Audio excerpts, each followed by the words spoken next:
जय गणेश महागणेश। गणेश जी को लाते समय मूर्ति कैसी होनी चाहिए? अगर आप अपने घर पर गणेश जी की स्थापना करते हैं, पार्थिव मूर्ति लाते हैं, पूजन अर्चन करना चाहते हैं, जो कि गणेश चतुर्थी जो कि 27 अगस्त को है, आप आज लाएं या कल लाएं, कैसी मूर्ति आपके घर पर लाना चाहिए जिससे आपके जीवन में सुख समृद्धि आए, धन संपदा आए और माता रिद्धि सिद्धि की कृपा आप पर हो, गणेश भगवान की कृपा आप पर हो। इसके लिए आप इस वीडियो को अंत तक देखें ताकि कोई भी जानकारी आपसे न छूटे। गणेश जी लाते समय मूर्ति मिट्टी की होनी चाहिए या फिर किस ओर सूंड वाली होना चाहिए, चूहा होना चाहिए, या फिर कौन कौन सी आवश्यक चीज़ें हैं उसे ध्यान में रखते हुए आपको घर पर गणेश जी लाना चाहिए। गणेश जी को अपने घर पर अगर बैठा रहे हैं तो घर की दिशा कौन सी होना चाहिए, यह भी आपको ध्यान में रखना चाहिए। मूर्ति की किस ओर आपको मुख नहीं करना चाहिए, क्या शुभ है क्या अशुभ है, वह सभी बातें अगर आपको ध्यान में रहती हैं तो आपसे किसी भी प्रकार की गलती नहीं होती है।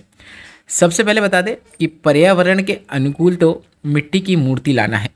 ऐसे गणेश भगवान की तो हर मूर्ति पूजनीय है, सभी का आप पूजन अर्चन कर सकते हैं। प्रयास करें मिट्टी की अगर आपको गणेश जी की प्रतिमा मिल रही है तो वो लेके आए, अन्यथा आप जो लेते आ रहे हैं वह भी ला सकते हैं। गणेश जी की सूंड किस ओर होनी चाहिए? अगर आप अपने घर पर गणेश जी ला रहे हैं, ऐसी मूर्ति का चयन करें जिसकी सूंड बाईं ओर हो। अब आपके बाईं ओर नहीं, गणेश जी के बाईं ओर होना चाहिए, क्योंकि इसे हम वाममुखी गणेश कहते हैं और यह घर में सुख शांति लाते हैं। अगर आप व्यापार वाला स्थान है तो आप दाईं सूंड वाले गणेश जी लाएं।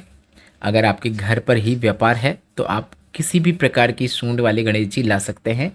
आपको धन संपदा और वैभव की प्राप्ति होती है। किस प्रकार के गणेश जी की मुद्रा होनी चाहिए? बैठे हुए गणेश जी धन धान और बरकत के प्रतीक होते हैं।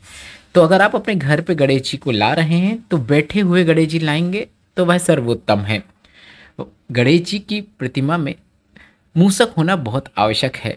प्रतिमा में यदि गणेश जी पुष्प में बैठे हैं तो उनके चरणों के पास कोने पे एक छोटा सा मूसक जरूर बना होना चाहिए, क्योंकि गणेश भगवान की पूजन बगैर मूसक के उचित नहीं मानी जाती है।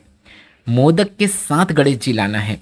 मूर्ति में मोदक होना बहुत आवश्यक है, चाहे वह कहीं पर भी हो, उनके चरणों के आसपास हो, उनके हाथों में हो, पर उनके प्रतिमा के आसपास मोदक होना बहुत जरूरी है। घर के लिए बड़ी मूर्ति लाने से आपको बचना चाहिए। घर ला रहे हैं तो छोटी और आकर्षक मूर्तियां लाएं जो कि उपयुक्त होती हैं। अब आप मूर्ति को घर ला रहे हैं तो कुछ बातों को आपको ध्यान में रखना चाहिए। घर लाते समय आपको मूर्ति को ढक कर लाना चाहिए। एक साफ कपड़े से मूर्ति को ढकें और इस प्रकार से आप उन्हें अपने घर पे लाएं। मूर्ति स्थापित करने से पहले जहाँ पे आप मूर्ति स्थापित करेंगे उस स्थान को साफ सफाई कर लें। गंगा जल है तो उसका छिड़काव करें और उस स्थान को पवित्र करें, या फिर किसी भी पवित्र नदी के जल से सिंचन करते हुए उस स्थान को पवित्र कर सकते हैं, साफ कर सकते हैं। सही दिशा क्या है? वैसे तो सभी दिशाएं सही है, सिर्फ आप दक्षिण दिशा को छोड़कर किसी भी दिशा में गणेश जी की प्रतिमा स्थापित कर सकते हैं। पर शास्त्रों के अनुसार मूर्ति को घर में अगर स्थापित कर रहे हैं तो प्रतिमा का मुख उत्तर दिशा की ओर या फिर उत्तर पूर्व दिशा की ओर हो तो यह काफ़ी शुभ माना जाता है। गणेश जी के पीठ का आपको कभी भी दर्शन नहीं करना चाहिए। गणेश जी की प्रतिमा के पीठ के दर्शन कभी भी नहीं होना चाहिए, यह काफ़ी अशुभ माना जाता है। पूजा के दौरान आपको कुछ बातों का विशेष ध्यान रखना है। घर में गणेश जी की सेवा कर रहे हैं तो घर का कोई ना कोई सदस्य हमेशा घर पर रहना आवश्यक है। घर पर अगर आपके गणेश जी विराजमान हैं, घर को कभी भी आपको खाली नहीं छोड़ना है। अगर गणेश जी का आपने स्थापना की है तो मूर्ति स्थापित करने के बाद मांसाहार, प्याज और लहसुन से आपको बचना चाहिए। गणेश जी घर आने के बाद किसी को घर पे अपशब्दों का उपयोग नहीं करना चाहिए।